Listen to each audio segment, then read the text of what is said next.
right now. I'm not letting anything not catch air. What's up, you guys? Sean Ross Sapp, managing editor, Fightfulwrestling.com. Fightful.com. It is July 30th. As soon as Alex popped up on this screen, we looked at each other and we started to laugh, and I hit the start broadcast button. I cannot wait until the end of this show to react to what we just saw. We are talking about the July 30th, 2019 SmackDown Live.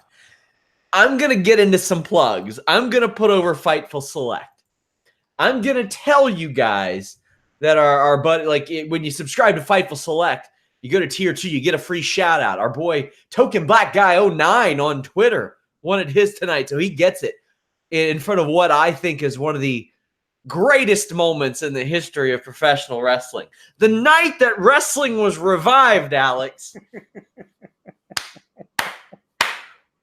That shot. Let's go ahead. Because it is so detached from everything else on this show, we are going to lead and we are going to close with this. Yeah. Roman Reigns. Roman Reigns is supposed to make his SummerSlam challenge. Now, here's the thing. They're real short on time. Real short on time. Yeah, real short. Yeah. Caleb Braxton is back there, and we're getting some hasty jump cuts as is. And let me tell you, I enjoy Caleb Braxton's work. She's got some work to do on the acting side of things. Roman Reigns is walking down the hallway to make this announcement, Alex. Presumably to challenge, who the hell knows? Who cares? But we see some unusual camera angles, Alex. Yeah. Yeah, we do. I'm watching a GIF of it over and over and over again. I'm going to tweet it out. Is it on TDE? I know it's on RomanReigns.org on Twitter. Okay. It says something happens to fall on top of Roman as Kayla and witnesses run over. Something happens to fall. Somebody tried to murder him, but he was fine because, you know, they weren't going to murder him for real. And I am watching it on TDE, and okay. I mean, it's impossible to explain. Listen, if they had just left it with him under the rubble and then gone away for a week, fine. But then they stick around for like a minute and have him get out and walk away under his own power as paramedics tell him, no, we got to check you out. And he's like, no, I'm fine. He's like shrugging him off like, hey, don't touch me, man. I'm okay. Boy, there is so much to unpack here. Never again do I think that we'll be able to spend so much time on such a quick segment. Roman Reigns is walking down the hallway. All of a sudden, this steel scaffolding type of gimmick falls on him. And then a bunch of basically travel cases fall on him. And it looked so bad that it looked like it was the same shot twice. Mm-hmm. There were 6 cuts in this, Alex. 6 camera cuts over the course of about 3 seconds. That's a lot. Now, when I say there were 6 camera cuts, there might have been 6 cameras too. I'm serious. I'm watching this. Shout outs to our friends at TDE_wrestling. Like, I think that there were probably 6 different cameras. Let's just break it down first off. 6 cuts. All right. You know it's fake as shit. Oh, fake. Yeah. Now, here's the thing. We know it's not real. Yeah. We know it's not real. We don't want to have it beat over our heads like, fake. Yeah. Hey. Yeah. Hey. This isn't real. Yeah. Yeah. BT dubs. I can't stop. It's hypnotic. It's hypnotic. There are 2 answers. It is Kevin Dunn or Bruce Pritchard. Those are the only 2 people that could have done this. Yes. Yeah. Certainly they could have committed that crime against cameras and cinema. But as far as who, like, he's walking out and he's gonna make his SummerSlam challenge. Is the person who tried to murder him via scaffolding the person he was going to challenge? Or does that person who he was going to challenge never find out that he almost had a match at SummerSlam? Because now whoever tried to murder Roman Reigns, assuming will show up next week and they'll have a match following Sunday. The thing that I'm confused about, like, why didn't Roman Reigns just move backwards instead of moving to the side? There was a camera set up behind the rigging, Alex. Yeah, behind the rigging. No, I think that's the point of view of the person who pushed it. Oh my God, were they wearing a GoPro? I think so. Yeah, no. It was like they you could actually see through their eyes. Like, it's very cinematic. That's so stupid. So stupid. This entire segment, especially trying to squeeze it in 14 seconds, was idiotic. Like, come on, man. You got to have planned better for this if this was your major angle for Roman Reigns heading into SummerSlam. You had to have planned better. You had to have. I mean, there was reports today that Vince scrapped everything and rewrote all of SmackDown today. How about this? It happened again later in the afternoon. And this was what they came up with. Good job, guys. So what I was told, Bischoff hasn't fully acclimated to his role. From what I heard, now I don't want to go speaking for him because Bischoff will shit on anybody that reports anything about him. I've heard that, like, Pritchard is kind of the conduit right now. But this is a stark contrast from Raw, where, from what I understand, what was pitched last week ended up being on the show. The only differences I was told were that the Brock beatdown wasn't going to be as long, which ended up being a good change, and that Ray was going to be the last person in the gauntlet along with Ricochet. Those are the only things that changed from what I understand. By the way, guys, if you want your comment or statement read on the air, donate a super chat, any amount. But I answered over 6 questions on this week's Fightful Select Q&A show. When you subscribe, you can ask as many questions as you want. Rob Wilkins says, based off my Photoshop skills, you'd think I directed Reigns' segment. Have a good night, guys, and have a great show. Big thanks to Rob Wilkins, one of our great supporters. Yeah, super chats, get your stuff read on the air. Thank you guys so much. This makes Reigns look stupid. And I you know what? I hadn't even thought about that being in the eyes of the person, but here's the thing. It's such a slippery slope with anything new in pro wrestling because of the nature of it. It's realistic. It's reality TV that isn't reality type of things. Where does the character start? Where does the character end? It's not like Lucha Underground. Like, Lucha Underground was not like, people don't go home and watch Lucha Underground the next week. Like, that's not it. They exist in their own world. They constantly refer to people watching Raw and stuff like that. So it's a very tough thing. Yeah, this, again, if it had just been the stupid, 17 cuts and scaffolding falling on Reigns, we've seen that before. Like, Braun murdered Brock and Kane that one time with scaffolding, and that was okay. The paramedics ran in. They were checking on the guys underneath the rubble, and then we went away, and that was it. But it was almost as though the cameras should have stopped. And then we saw Roman get out, and he got out too early. So they were like improvising what they would have to do if Roman had been fine, and then he was it was weird. Like, was it this? It seems like they're trying to do an angle where he's like freaked out that he almost died in an accident, like not actually, attempted murder. That was just something just happened. Something just happened. Something happened to fall on him. And now he's like, wow, man, really makes me think differently about life. And, his reaction afterwards, go back and watch it. It's so odd. I don't understand. I mean, we're going to find out all about this. He's going to have a match with whoever at SummerSlam.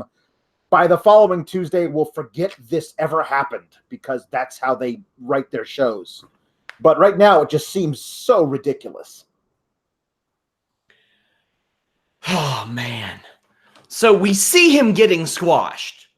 Yeah, we see him getting squashed by the thing, but like apparently the scaffolding was too tall, and so the top of it like hit road boxes behind him, so he was safe underneath it. Like he didn't actually get squished by it.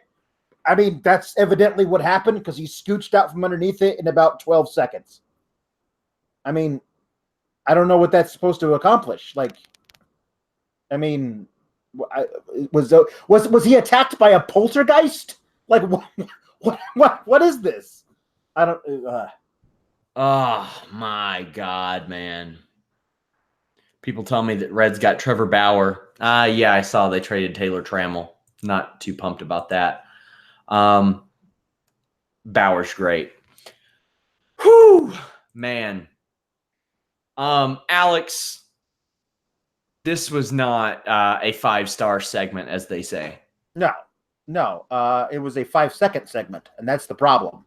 They're trying to throw this thing all together really, really, really fast, and it just didn't work. It was sloppy. It was messy. It was the exact opposite of what you'll get when you check out 5-Star Painting, a neighborly company. 5-Star Painting is looking for new owners to join their growing company. This could be the perfect opportunity for you if you're driven, if you have the heartbeat of an entrepreneur, if you're interested in running your own business. Text 5-Star to 87000.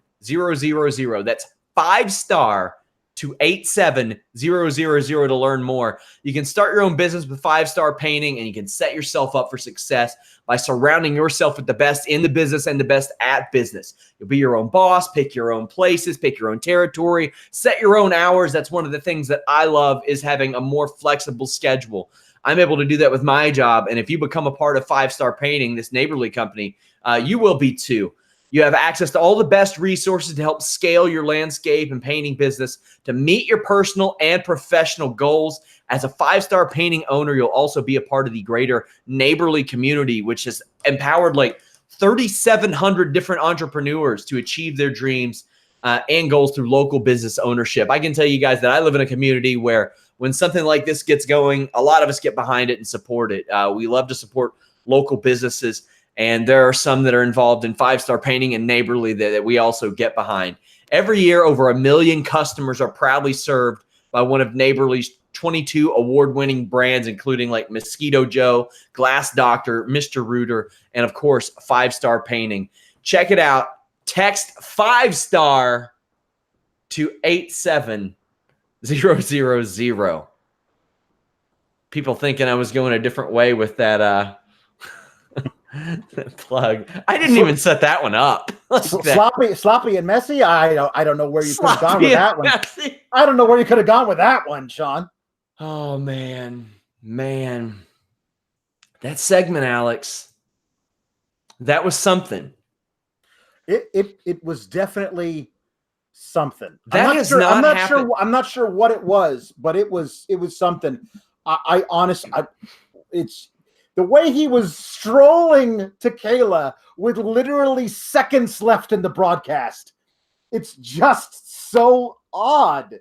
Like, man, just terrible. So oh man, we haven't ever started a broadcast where me and you just like, we didn't say a word to each other, guys. We just tuned into each other. And we were just both laughing. And I could tell Alex wasn't wanting to just laugh right at me. Sometimes I bust Alex's balls for thinking things are too ridiculous. Yeah. That was real ridiculous. That was really, really ridiculous. Now, do I like the idea of a storyline of who attacked Roman Reigns? You goddamn right I do. I love a good whodunit. Sure. Yeah. Man, when wrestling's off the air, I go and watch Investigation Discovery, man. Really, anything but pro wrestling, I'm down to watch. I'm really excited. But come on now. These angles. On those episodes of Investigation Discovery, was it also Rikishi that did it in those episodes too? Man, whew. This segment, I'm told, was not rushed. It was a pre-tape, obviously. Well, it wasn't live. This is how much time they allotted for it. Ooh, it was just that bad. It was that bad by design. Yeah. They said hours ago, hey, what's the perfect length of time we need for this? And they said, 13 and a half seconds. Like, we don't want to go too long with it. That's you what they know. said. That was their ideal, Sean. God, I have so many Blue Chew plugs, but they're done for the month. Tomorrow is or 2 days from now is a new month. I can't wait. Can't wait to do some of these in person, guys. I have 3 straight podcasts that are in person in Toronto. So you won't get to see Alex next weekend for SummerSlam. I'll be in Toronto doing these in person. But I'm sure we'll get your thoughts on the weekend's events on Monday and Tuesday. It's like I don't want this to be over. It feels like graduation right now with this segment, Alex. It's like the graduation party is over. Summer's about to start. You know we're not going to be talking about this segment in a few weeks' time, no matter how much you care about it. It'll be all forgotten. Yeah. Oh, man. At the end of the year, the Fightful funniest moments. We'll have the reunion, but that's it. Son of a bitch. Okay, somebody says, what happened to the Mandy Sonya match? Vince's midday rewrites strike again. Yeah, so I know last week it was rewrote and wasn't done until half an hour into the show. There were no scripts like at 4 p.m., but they filmed this segment where the Iconics just leave. They just leave, Alex. Well, Billie Kay had the puppy fever. Yeah, sure. So she caught it from Peyton's Doberman. So she had to go. She was sick and she couldn't have matches. I think that they either need to have a women's tag division with matches and title defenses and a division, or scrap the belts. Just come out and say, we're sorry. We wanted to do a thing where the Bellas came back and they would be the champs, but then Nikki couldn't. So sorry. Mulligan, whoops. We don't want to put any more women on TV and give them time to do stuff. That would be crazy. So we're sorry. We're not going to do this anymore. Or my preference, actually have a women's tag division. You have plenty of them. You said, let's call up Kairi Sane and team her with Asuka so she can have one match versus the Iconics in Tokyo. Hooray. Yeah. Come on, guys, you're better than this, I think, aren't you? Hey, I don't want them to scrap the titles. I don't want them to scrap the titles. Iconics, Fire and Desire, the Kabuki Warriors. I like Alexa and Nikki. I do not want them to split up. They are great together. They work great together tonight. You have teams in NXT UK. You have multiple over there. You have the Horsewomen in NXT. You've got people that can team up. I just, goddamn, man, don't advertise stuff that far ahead of time if you're going to change everything. Anyway, right. Shane McMahon, the show did actually start, and we're a good 17 minutes in here. Make sure you guys leave a thumbs up on this video. I didn't go through all that. That really helps. If you're watching, leave a comment. Tell me what your favorite and least favorite part of SmackDown was. Comments and interactions there also help us out. Shane McMahon says that he's not going to be there tonight. I wouldn't want to either, based on the rewrites that happened. But all things considered, outside of that really corny filmed segment, Alex, I enjoyed SmackDown tonight. There were some really good matches on this show. There were some good matches. There was some storylines progressed. Yeah, I mean, there was some good. There was some stuff where it was like, okay, good. I'm glad we're doing this. It could have been handled better, but I'm glad we're doing it and we're moving forward. That's a lot. Honestly, that's as good as you can hope for. Some of these times, some weeks. Yeah, Kevin Owens comes out, cuts a promo about how happy he is that Shane isn't there. Drew McIntyre shows up and says, well, you got a match with me. And then he attacks Kevin Owens. What then followed was a badass match. This was real good stuff. Yeah. They just laid it in there. And this was see, here's the thing. Anytime Drew McIntyre faces anybody, it feels like I've seen him wrestle them 100 times. I don't think they've ever had a singles match together. And if they haven't, their chemistry is unbelievable. I can't buy the cannonball as a finish. I can buy the frog splash as a finish because he's got it done before. But McIntyre got his knees up on the swanton. McIntyre throwing that swinging side slam. Boy, does he do that so well. And it's impressive doing it to a guy Kevin Owens' size, too. It's good. Like it looks great. You can tell he does lose him a little bit, but that's part of the chaos of the move. Like, Right. you're swinging them with such momentum that you got to sit out with it and go the opposite direction. It's really good.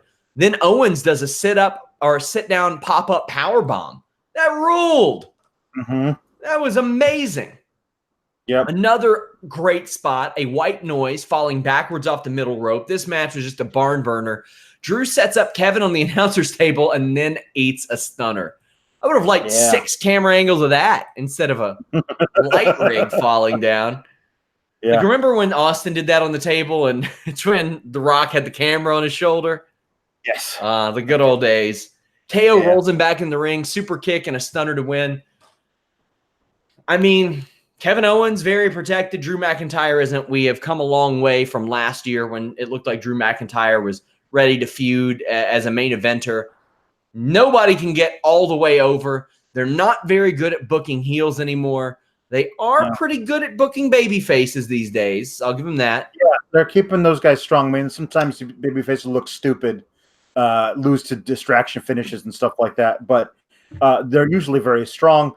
Heels are there to look like they're absolutely going to win the match through 75% of it and then lose. And I mean, it's if you stay close through 3 quarters in a football game, but ultimately lose the game and you go 0-16, they don't give you bonus points because you kept it close through 3 quarters of all 16 games. You're 0-16. You can't keep doing that with all of your heels. It just doesn't work. Yeah, and Kevin Owens is being effectively erected as a main event babyface. And, you know, if you want to get effectively erected, Alex. Yes, go on. Go on. You don't deserve it. You don't deserve it. Okay. You don't deserve it. I don't. Dolph Ziggler is big mad backstage, cuts the same promo that he has for a long time. Aleister Black is moody again. Yeah, he is, isn't he? This is just moody. This is the thing. Like, okay, eventually, I mean, like very, very quickly, they come out of this and go back and actually move on with the next thing. But for a second there, man, I was worried that they were going to be like, hey, remember that thing we were doing where he just talked to himself in a dark room about people picking a fight with him for weeks and weeks and weeks, and then when someone picked a fight with him, and then he beat that guy twice? We're going to do that exact same thing again.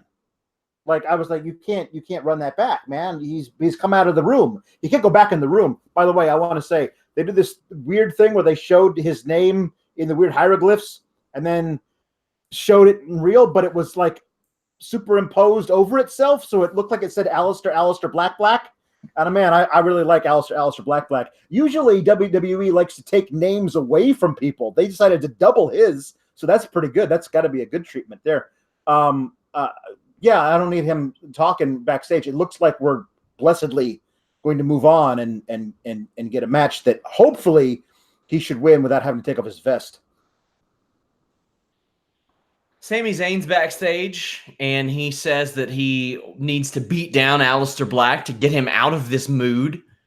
I mean, I understand being confused about the moodiness, but as you put on Twitter, Alex, he got rolled up by Rey Mysterio, who had just had a match in about 2 seconds last night.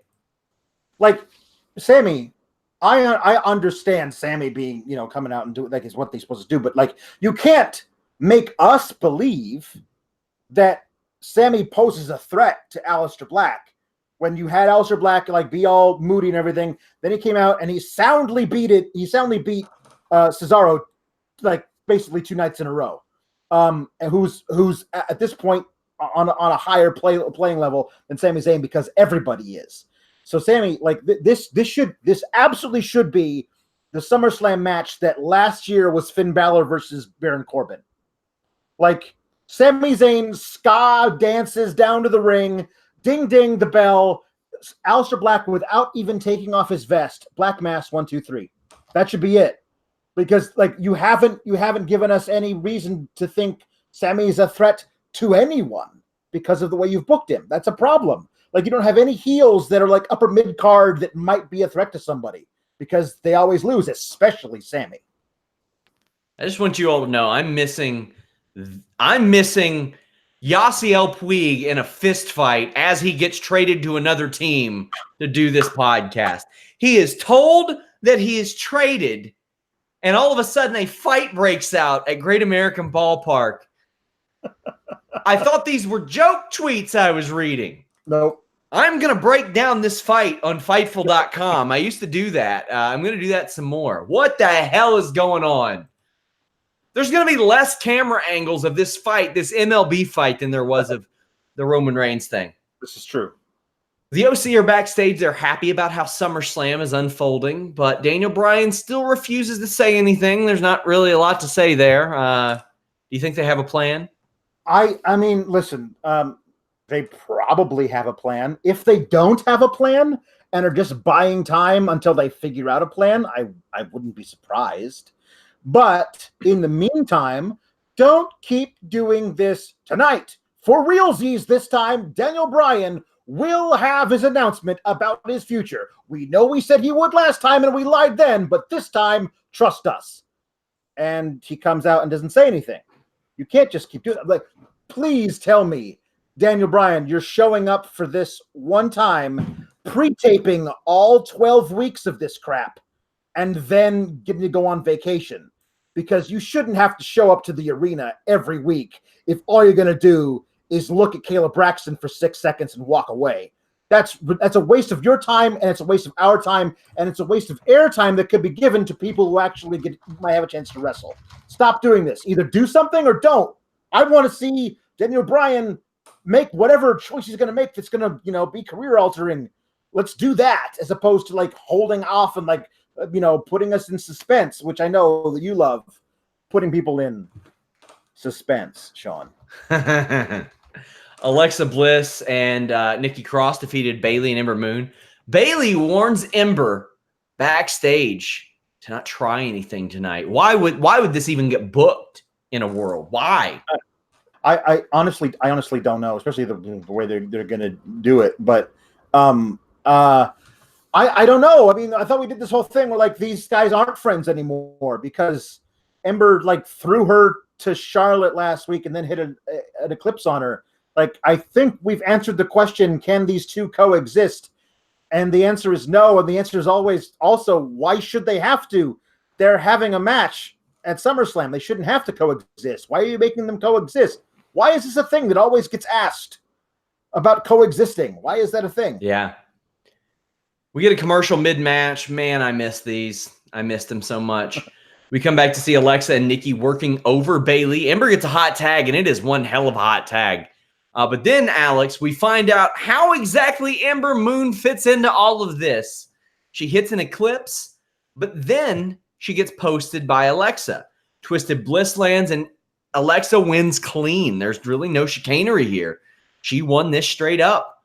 We missed most of this match, but I got to say it was pretty good. As far as the in-ring, between this and the Becky match last night, I see a stiffer style coming into play for some of these women, something that I feel has been lacking since Ronda Rousey left. Yeah, no, I mean, I'm not going to fault any women on their in-ring work. This is all good. It is stiffer, and that's better. It's always better to be stiffer. We'll have a promo, an ad read about that next week. But I don't like. I understand. I hate it, but I understand the blank has just pinned the women's champion. I don't understand the blank has just pinned the challenger to the women's champion. Like, I don't know. I don't know how that helps the story that you're telling with Ember and Bayley if you have the challenger taking clean losses, whatever it is, 11 days out from SummerSlam. I don't know. So Bayley then hits the Bayley to belly. I don't agree with Ember Moon taking this pin. It makes it. I get it. It's a tag match, but it was clean as a sheet. Like, did I miss some sort of cheating that was happening there? No, it's just, it's not cheating, but posting somebody is never like, good sportsmanship. It's Alexa being Alexa. Fine. But no, she won clean. I mean, for Alexa, that's as clean as wins get. So yeah. Fair point. Up next, more Jerry Lawler comes out and brings out Trish Stratus. Now, I get it there in Memphis. Do a goddamn dark segment. Better yet, have Jerry Lawler out there for 205 Live. Maybe have some people hang around for that.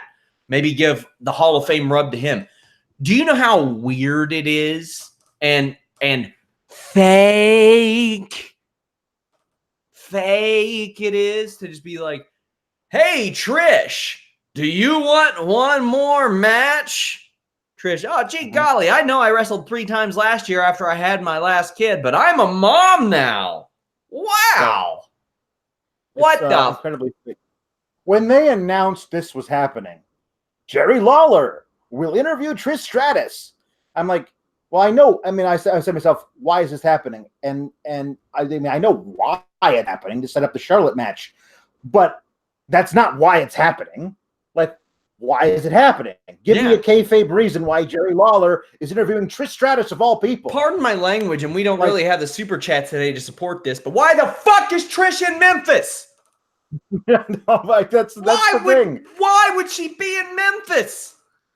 Yeah, I don't understand. It just doesn't make any sense. And I was very, very happy that we didn't that Lawler didn't start having like puppies flashbacks. You know what I mean? Just start twitching. He ain't doing that shit. He's trying to keep his job. He's got to make that paycheck. But this is so dumb.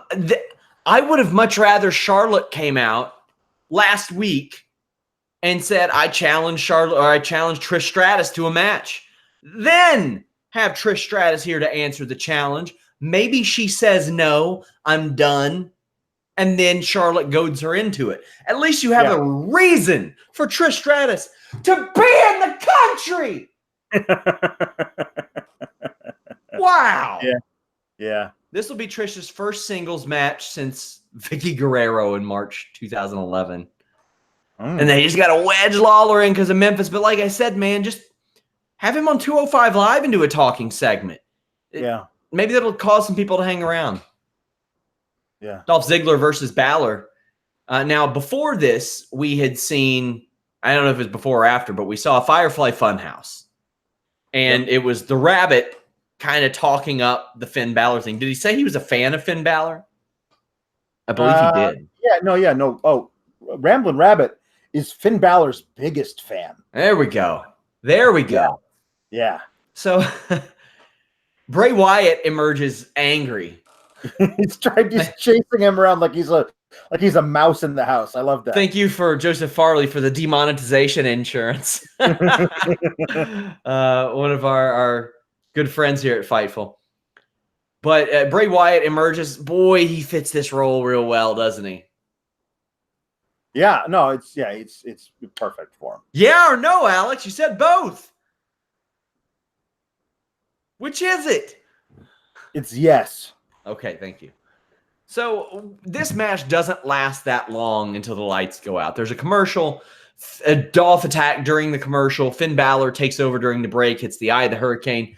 And as he's about to do a dive over the top rope, the lights go out. Now, it was tough for me to see where Bray was, but the way that they shoot him, Alex, I really dig that. It's at some sort of angle. It's different. You can't tell where he is if you're at home. Yeah. I love that. I didn't know where he was either. And when the lights came back up, Finn was looking at the stage, so I'm assuming that's where he was, but it was certainly not clear when the lights were on him. I'm loving all this Fiend stuff. I'm excited to see where this goes from here. But I mean, the fact that it basically just amounted to a simple distraction of the babyface, like I feel like they could have done more with it. But I'm any chance I get to see the Fiend, I'm happy. This was good, and I thought it was a clever way to beat Finn Balor. And a clever way for Dolph Ziggler to get a win. At SummerSlam, I want to see the Fiend crush Finn Balor. Yep. I want to see him send Finn Balor off until Survivor Series. This is how I want this to unfold. Maybe I've mentioned it before. I want Finn Balor to get crushed. Finn Balor maybe tries to do something and he immediately gets caught. Sister Abigail, bam, mandible claw, and that pins Finn Balor, and he's left there shaking, paralyzed, quite frankly, looking a little bit like a bitch. Sure, especially if they're not going to make him the demon. Yes. If they're not going to make him a demon, he should be squashed. And I don't like to do a lot of fantasy booking, but what I would love to see is Bray just destroy people for the next 3 months. Then the demon comes back at Survivor Series to claim some vengeance, but he doesn't get it. Yeah. And that's the first guy to beat him. From that point, I would love to see something out of Finn Balor to give him some character, for him to doubt himself, for him to doubt the demon, for him to have some sort of complex in his head that sets him off, that makes him more than, oh, well, I'm going to fight you at the next pay-per-view. I'm going to pop my... I can't remember one good Finn Balor promo. No, it's just... Ugh. And you know how I felt about his work for a long time. I thought his work was uninspired until about a year and a half ago when it really stepped up. If he ain't going to be in the club, give him some goddamn edge. And I think the way to give him some edge is maybe make him lose in 2 high-profile matches. You can create interest that way. Yeah. No, I think that there's anything is better than guy in his underwear wearing a leather jacket. Like that's what it feels like every time he comes out, and I'm like, okay, like I mean, nice underoos. You obviously work really hard on your abs, and what? You can agree or disagree on what he does in the ring. Apparently he's an extraordinary man who does extraordinary things, and good. That's good. But who is Finn Balor? What does he stand for other than just, being cool? Like he's just the Fonz with less clothes under the jacket. Like, okay, good. You're cool. Great. Can we do something else with that? And the answer so far has been no. I would like a loss to the Fiend to make the answer yes, we can do more. Oh, man. God. They can't fumble this. They cannot fumble this. No, they can't. This might be Bray's last chance. I mean, it's certainly according to, like, when you take into account who it is and Bray and all the mismanagement of that talent they have done over the years. Yes, they can't fumble this. Even absent that context, you have caught lightning in a bottle with this. Did you hear the hushed tones come over the crowd when the Firefly Funhouse came up on the screen? Well, no, they were hushed. Well, you know what I mean? Like, they were doing stuff, and all of a sudden that came up on the screen. Yeah. And everyone's like, shut up. It's Bray. Like that's really hard to get an entire arena of people to do. And guess what? Everyone at home's doing the same thing. So whoever it is that you've created this with, you've got to harness that and ride it. It's important. Well, if you're looking to harness something and ride it. Anyway, check out FightfulSelect.com, where we have harnessed the podcasting power of several personalities, including Mr. Warren Hayes and Steven Jensen. This week we have Warren and Zachary Schimmel on the WWE or Armageddon 2008 Retro Review. That drops this week. Again, I had a Q&A show. The Backstage Report podcast drops tomorrow. Warren Hayes does the best 205 Live NXT UK review there is, period. Steven Jensen with the Weekender. We've got just a ton of stuff over there. I've got some exclusive news up there right now that you all should check out. Some of that news goes straight to your inbox, but we have a ton of content. We're looking to do more. Good times. Your boy, Ali, defeated Shinsuke Nakamura 50-50. Yeah, this is the problem with what they did at Smackville. By the way, hashtag Smackville. But they didn't have Finn, so they had to do Ali. So they kind of ruined this by having Ali had to lose that match since it was for the title. But now you get 50-50, and now it's like, we already, anybody who watched that, by the way, God bless you if you did. You already saw that match for the title. So now it's kind of been spent. And this thing, okay, good. He used elusiveness to counter the Kinshasa with a roll-up. Good. But I mean, we're going to get this at SummerSlam, but I feel like the build of this has been all kind of spoily because you didn't handle any of this correctly getting into it. The first time they got in the ring against each other should have been for that belt at SummerSlam, not this weird stop and start 50-50 crap. Well, this was very quick. It was good in what short amount of time that it was. They have really good chemistry with one another. Yeah. But Nakamura, I love Nakamura dropping his face across the top rope. That reverse exploder, you're not going to see a lot of people taking that better than Ali did. He did that very, very well. Main event time, we see a pretty good Randy Orton package explaining the Blue Chew segues are just everywhere, and I can't do them. But he explains his disdain for Kofi Kingston. Yeah. I like this. Good. He admits that he uses that perception that he used his political power, and I love it, man. Yeah, I was a big fan of all of this.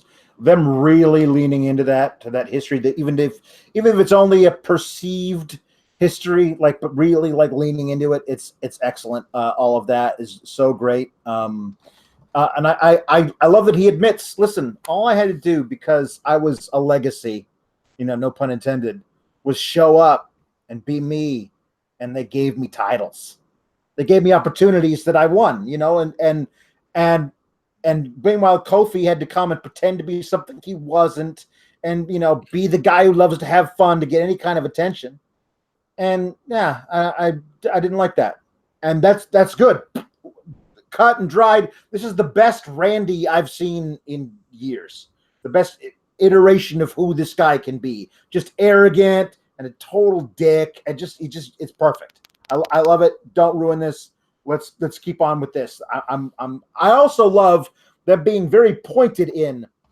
Mustafa Ali was the next Kofi Kingston. This guy comes out of nowhere. I don't think belongs here. So I put my heel in my boot so far into his eye socket that I took him out of the Elimination Chamber. And you got his spot. So how about a thank you? Like, I really love how they're like really tying in things that we've seen. We see this with our own eyes. We know the history.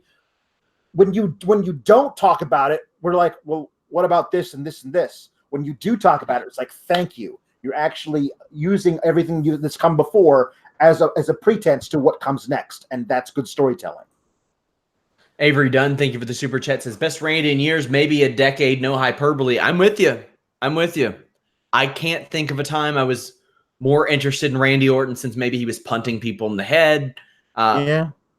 Or maybe Evolution. Maybe then. Holy crap. Good stuff. This match, Kofi Kingston defeated AJ Styles. Let's be real, didn't need to be booked. Unless they're going somewhere with New Day and OC. This is the thing that I am worried about.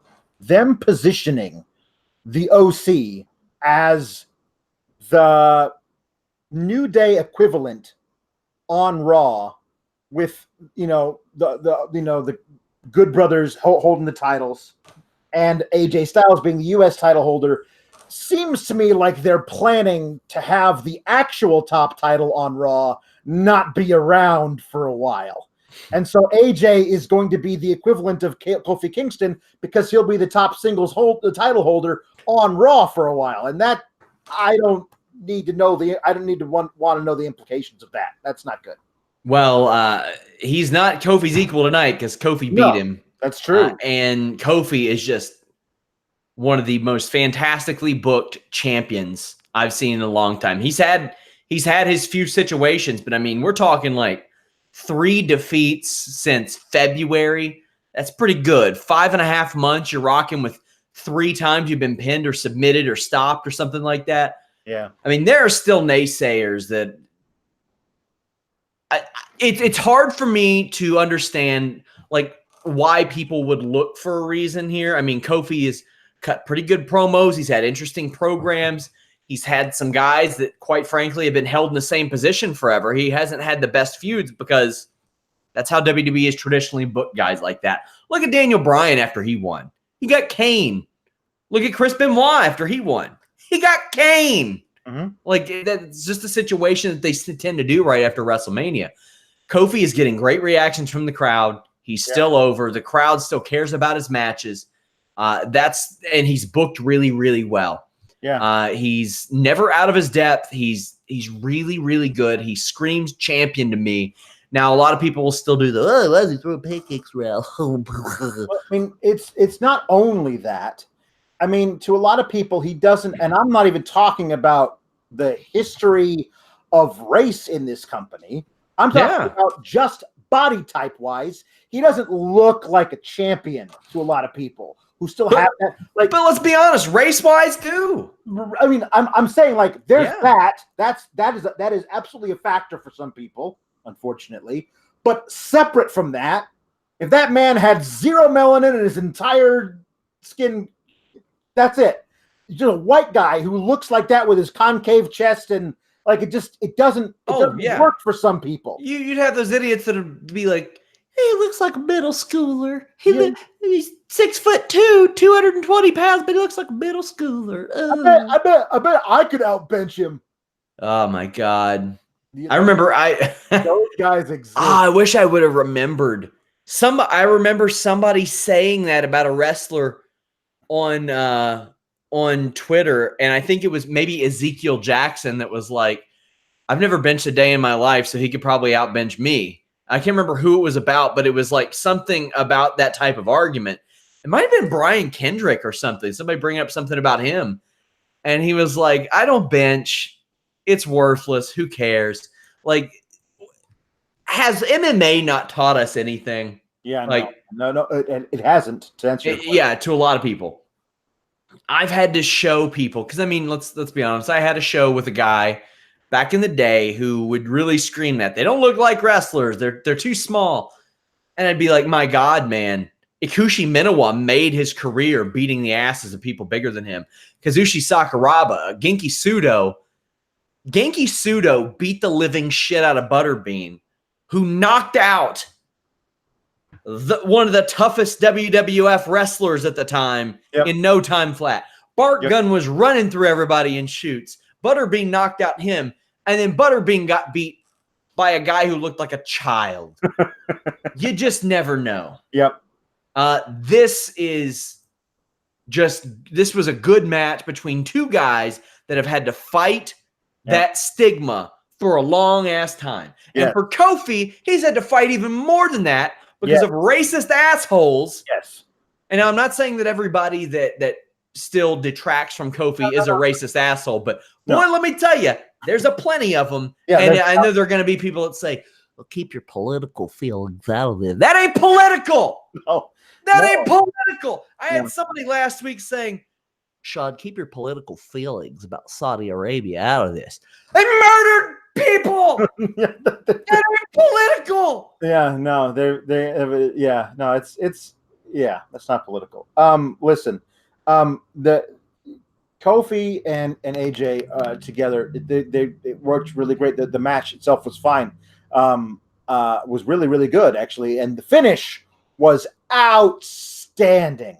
The finish was so good, it makes me go, oh, I guess they don't have like a pay-per-view in the future between these two guys, because that's the finish.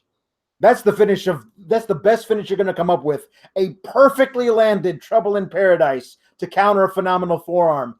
Ooh, boy, that was nice. Somebody asked me if I was trying to do a Jim Cornette impersonation. I could do a way better Jim Cornette impersonation than that. I don't want to have any interaction with him at all. I have no desire to be caught up in any of that at all. So no, if I was doing a Jim Cornette, I'd do it like this, motherfucker. Oh, man. So there's somebody in the chat who I don't really want to give pub to, but they're like, oh, Daniel Cormier's legit and fights at heavyweight. You know what else he also fought at? Yep. Light heavyweight. Do you want to know what weight division that is? Yeah. 205 pounds. Yep. Do you want to know what WWE's cruiserweight division is? Yep. 205 pounds. Mm-hmm. Huh. Wow, it's weird the way that works. Went off on more of a rant about that than I thought I would, but there's a Trouble in Paradise counter, Ushigoroshi counter into an SOS, a really amazing tornado DDT. Kofi trust falls on everybody and wins with a Trouble in Paradise mid-air out of phenomenal form. That ruled. That was great. It was beautiful. And it probably should have been the way the night ended. But instead, I honestly forgot until we started talking about it, about how really great that match was and about how perfect the finish was, because all that happened afterwards just blew my mind the opposite direction. So, yeah, if you want to hear me go off about how fucking stupid it is, pardon my language, to say, oh, they're too small. They're too small. Check out any of our podcasts over the last 2 years. That's true. Where I provide any number of examples of people beating 7-foot-tall Sammy Schilt's ass, or beating the 7-foot-tall Stefan Struve's ass, or anybody who beat Akebono's ass, or anybody that beat Hongman Choi's ass, or anybody who beat any giant in MMA's ass, anybody who beat Bob Sapp's ass. The examples are aplenty, you guys. But, yeah. Alex, you know how sometimes I kind of like to look upon things that contributed to theme songs in pro wrestling? Yes. Do you remember our little talk about Booker T's theme? I do. I remember. Well, you know that it's a heavily sampled theme, right? I remember our conversation quite well. Yes. Renee DeWale and Didier Leglisi, or I like to call them the Legends, they sampled from songs heavily. And one of those groups they sampled from was a group called Kraftwerk, which were in the news today. Do you know why they were in the news today, Alex?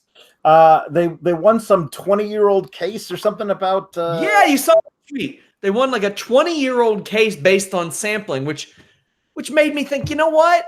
Let's look back into the sample that Didier Leglisi and Renee DeWale used for the Harlem Heat theme. So we know where the came from. Hateful Head Helen and Sweet Pussy Pauline. Boy, was that a journey. Well, Alex, do you want to know where the yes no comes from?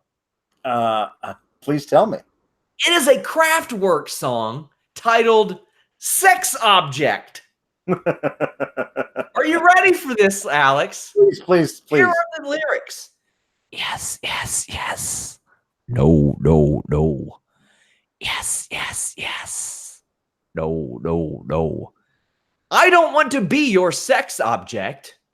Show some feeling and respect. I don't want to be your sex object. I've had enough, and that's a fact. I don't want to be your sex object. You play your tricks, and they're just perfect. I don't want to be your sex project or object. You turn me on, then you forget. And the best part, no. Why? Sex. No. Why? Sex. Maybe, perhaps. Yes. This is my jam. This is what I live for. Good stuff, man. Man. Should we make TripleMania predictions? I know you're excited for it. Let's see. Yeah, sure. Let's try to pronounce some of these. I've done so much research into that today. So we're gonna make these predictions for. Let's do it. What do you think about the Lav a la Gororia match? I don't know who the participants are. But here we go. A Copa TripleMania match. TBA versus Monster Clown, Electroshock, Superfly, Chessman, Averno, Drago, Aerostar, Puma King, Pagano, and La Parka. Listen, I'm never picking against Drago and Aerostar in anything. I don't know who TBA is. If they're the actual Avengers, I'm still picking Drago and Aerostar's team. I'm picking Puma King. Ooh, here's a good one. Mask versus Hair, Blue Demon Jr. versus Ray Wagner, Come on. Blue Demon ain't losing that mask. No. Nino Hamburgerosa and Big Mommy versus Sammy Guevara and Fightful's favorite, Scarlett Bordeaux, versus Viano 3 Jr. and Lady Maravilla versus Australian Suicide and Vanilla. I think the champions Nino Hamburgerosa and Big Mommy are going to retain. Okay. I mean, sure. Either that or the Sammy Guevara and Scarlett Bordeaux. Mr. Warren Hayes. Over and under. Number of times Vampiro farts. I don't understand the reference. 3-way trios match. El Hijo del Vikingo, Mr. Aziz Jr., and Golden Magic against El Nuevo Poder del Norte versus Las Freves Salvajes. I'm going with Vikingo, Mr. Aziz, and Golden Magic because Vikingo is going to become a big-ass star. I think in America, too. Yeah, Vikingo. I think that's the direction that's going. 7-woman tables, ladders, and chairs match. Kiera, Lady Shani, Taya, Tessa Blanchard, Fabi Apache, Chick Tormenta, and Le Hiedra. Man, I think Kiera, I could see Kiera retaining, but anybody could win this because of the nature of the match. Who you got here? I mean, I think Tessa Blanchard's one of the best female performers in the world, but I don't know if she's getting the AAA title put on her. I don't know either, but I mean, Tessa is one of the best in the world, and they could do a lot worse than putting the title on her. I mean, I'm not going to pretend I don't follow AAA. I covered what little news of it emerges and is relative to what we cover, which includes Psycho Clown Cody Rhodes and Cain Velasquez against Tejano Jr., Taurus, and TBA. I'll tell you what, if Cain Velasquez ends up being good, I'd probably slip my number to him if I were Cody Rhodes.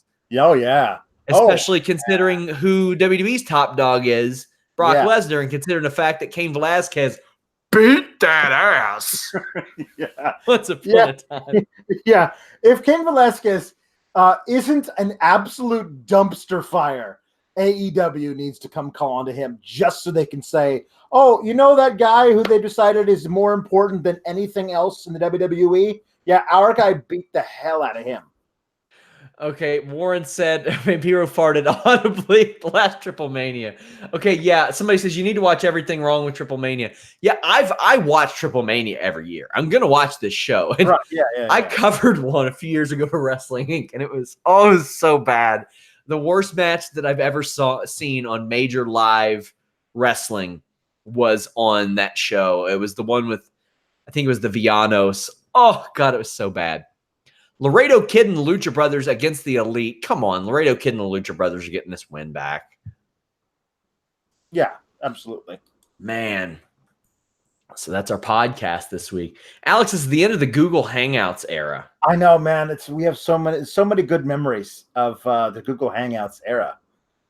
I'm going to see if we can set up a situation where you'll be able to see me. That'd be nice. It would be, because as you mentioned, so many of our cues are listen, visual.